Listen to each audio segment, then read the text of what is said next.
भारत के एक छोटे से गांव संगमपुर की मिट्टी में एक अलग ही खुशबू थी। यहाँ के लोग सीधे सादे थे, मगर वर्षों से आपसी मतभेद और स्वार्थ की दीवारों ने इस गांव को दो भागों में बांट दिया था। गांव में आए दिन छोटे छोटे झगड़े होते रहते थे। किसान अलग, कारीगर अलग, व्यापारी अलग, हर कोई अपनी समस्याओं को अकेले सुलझाने में लगा रहता, लेकिन एकता का नामो निशान नहीं था। गांव में एक पुराना कुआं था, जो पूरे गांव की प्यास बुझाने का एकमात्र स्रोत था। लेकिन जैसे जैसे गर्मियां बढ़ती गईं, कुएं का पानी सूखने लगा। लोगों ने शिकायतें करनी शुरू कर दी, लेकिन कोई समाधान निकालने के लिए तैयार नहीं था। गांव के मुखिया रामस्वरूप जी कई बार गांव वालों को एकता का महत्व समझाने की कोशिश कर चुके थे, मगर कोई उनकी बातों को गंभीरता से नहीं लेता था। एक दिन गांव के पास से एक महान संत गुजर रहे थे।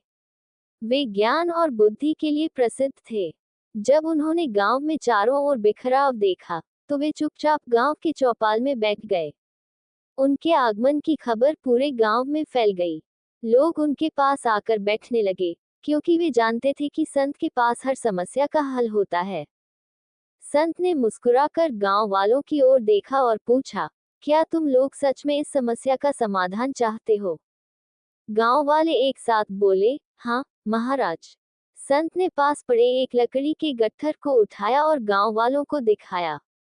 उन्होंने कहा, इन लकड़ियों को देखो। जब ये एक साथ बंधी होती हैं, तो इन्हें कोई नहीं तोड़ सकता। लेकिन अगर इन्हें अलग अलग कर दिया जाए, तो एक एक करके ये आसानी से टूट जाएंगी।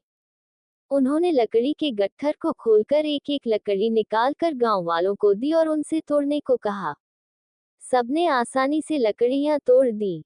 फिर संत ने पुनः गट्ठर बांध दिया और किसी को भी इसे तोड़ने को कहा। कोई भी उसे नहीं तोड़ सका। संत ने गंभीर स्वर में कहा, यही संगठन की ताकत है।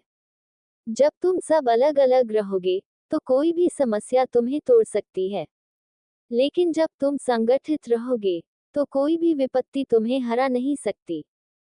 गांव की समस्या और संगठन की परीक्षा। गांव वालों को संत की बात समझ में आ गई, मगर असली परीक्षा अभी बाकी थी। गांव में पानी की समस्या विकराल हो चुकी थी। कुएं में पानी बिल्कुल खत्म होने के कगार पर था। अब गांव के लोग समझ गए थे कि अगर वे संगठित नहीं हुए, तो पूरा गांव बर्बाद हो सकता है। गांव के मुखिया रामस्वरूप जी ने एक सभा बुलाए और सभी से सुझाव मांगे।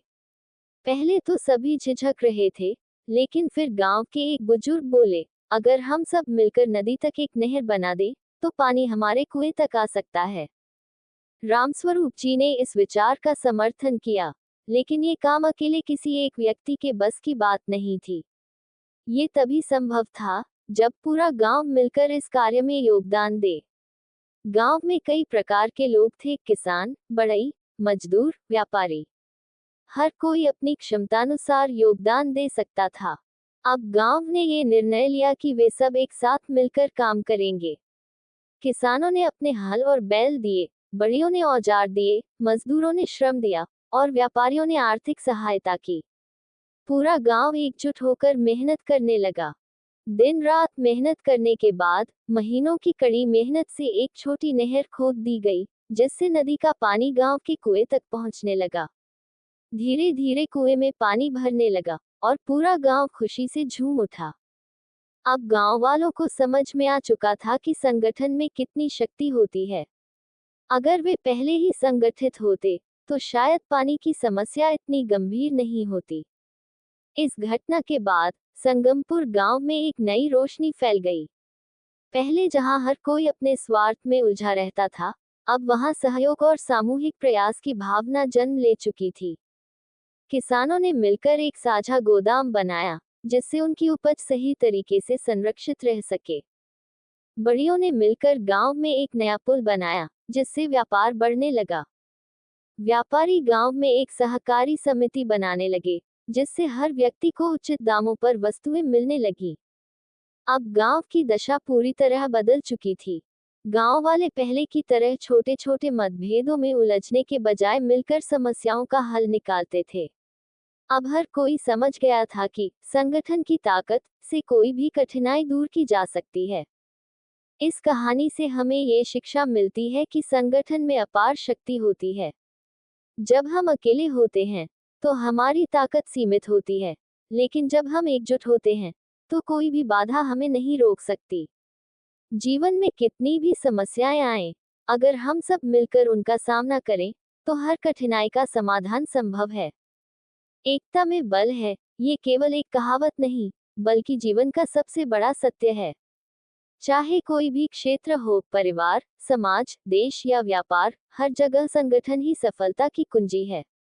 अगर हम संगठित रहेंगे तो न केवल व्यक्तिगत बल्कि सामूहिक रूप से भी उन्नति कर सकते हैं। संगमपुर गांव की कहानी हमें ये सिखाती है कि जब हम स्वार्थ और मतभेदों को भूलकर एक साथ काम करते हैं तो चमत्कार हो सकते हैं। ये कहानी केवल गांव की नहीं, बल्कि हर समाज की सच्चाई है। यदि हम अपनी व्यक्तिगत सोच से ऊपर उठकर संगठन की शक्ति को पहचान लें, तो हम न केवल अपने जीवन को बेहतर बना सकते हैं, बल्कि पूरे समाज और देश की उन्नति में योगदान दे सकते हैं। एकता से बड़ी कोई ताकत नहीं होती। जब लोग साथ आते हैं, तो असंभव भी संभव हो जाता है।